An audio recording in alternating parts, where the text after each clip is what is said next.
ज्येष्ठ अभिनेते निळू फुले यांचा 17वा स्मृतिदिन 13 जुलै 2009 रोजी वयाच्या 78व्या वर्षी त्यांचे कर्करोगाने निधन झाले. त्यांनी अनेक चित्रपटांमध्ये खूप चांगल्या भूमिका साकारल्या. त्यांच्या भूमिका आजही प्रेक्षकांच्या मनात ताज्या आहेत. त्यांनी अनेक चित्रपटांमध्ये खलनायकाची भूमिका साकारली असली तरी ते खऱ्या आयुष्यामध्ये एक नायक होते.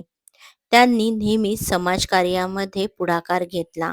एक सामाजिक कार्यकर्ते, रंगभूमीवर कलाकार म्हणून प्रेक्षक त्यांना नेहमीच आदर देत असत.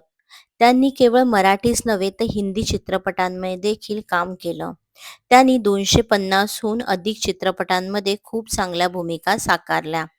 अभिनयासोबत त्यांच्या सामाजिक कार्याचे नेहमीच कौतुक होते. ते राष्ट्रीय सेवा दलाचे सदस्य होते.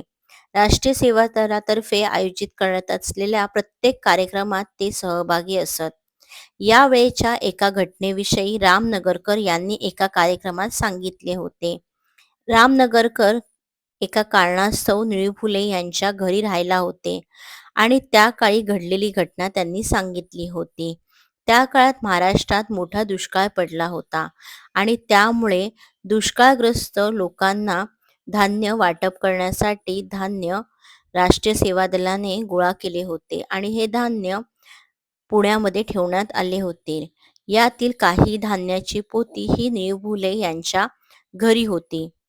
रामनगरकर त्यावेळात खायला, राहायला निळू फुले यांच्याच घरी होते. त्या काळी घडलेली एक घटना त्यांनी सांगितली होती. त्या घटनेत त्यांनी सांगितले होते की निळू फुले माझ्याकडून ₹1 देखील घेत नसत. पण त्या काळात त्यांच्या घरात अजिबातच धान्य नसल्याने त्यांच्या आईसमोर आता जेवण काय बनवायचं अशी समस्या उभी राहिली होती. त्यांचे कुटुंब प्रचंड मोठे होते. 12 ते 13 जण कुटुंबामध्ये होते. पण घरामध्ये खायला एक अन्नाचा दाणा देखील नव्हते. त्यांच्याकडचे पैसे देखील संपले होते. एके दिवशी रामनगरकर आणि निळू फुले कुठेतरी जात असताना निळू फुलेंच्या आईंनी त्यांना अडवलं आणि "थोडे पैसे असतील तर मला दे" असे सांगितले. तर त्यावर निळू फुले यांनी "माझा सगळा पगार मी तुलाच देतो. माझ्याकडे आता काहीच नाहीये. त्यावर मी आता पैसे कुठे आणू?" असे उत्तर दिले. त्यावर त्यांची आई म्हणाली, "घरात अन्नाचा एकही दाणा नाहीये. मी आता काय जेवण बनवू तूच सांग." त्यावर निळू फुले यांनी "एक काम कर, शेजाऱ्यांकडून मागून बघ, आपल्याकडे आले की परत दे." त्यावर आईने सांगितलं, "शेजाऱ्यांकडून मी आत्ता घेतलेले आहे. आता त्यांना परत दिल्याशिवाय मी पुन्हा मागू शकणार नाही."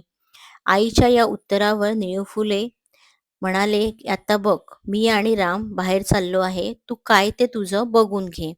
असं म्हणत ते घराच्या बाहेर निघाले.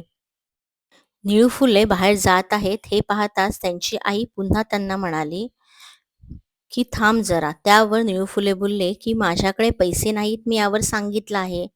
त्यावर त्यांच्या आईने सांगितलं, "त्या धान्याच्या गोळ्यांमधील काही मी धान्य घेतलं तर चालेल का? पैसे आले की धान्य विकत घेऊन ते धान्य मी पुन्हा तिथे ठेवून देईन." त्यावर निळू फुले यांनी नकार दिला.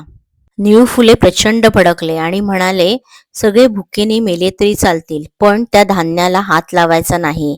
हे धान्य हे लोकांना वाटण्यासाठी आहे." त्यावेळी घडलेला तो प्रसंग रामनगरकर त्यांच्या आयुष्यात कधीच विसरू शकले नाही. खरं तर हे सगळं झाल्यानंतर रामनगरकरांनी घरामध्ये जेवण बनवण्यासाठी पैसे दिले होते.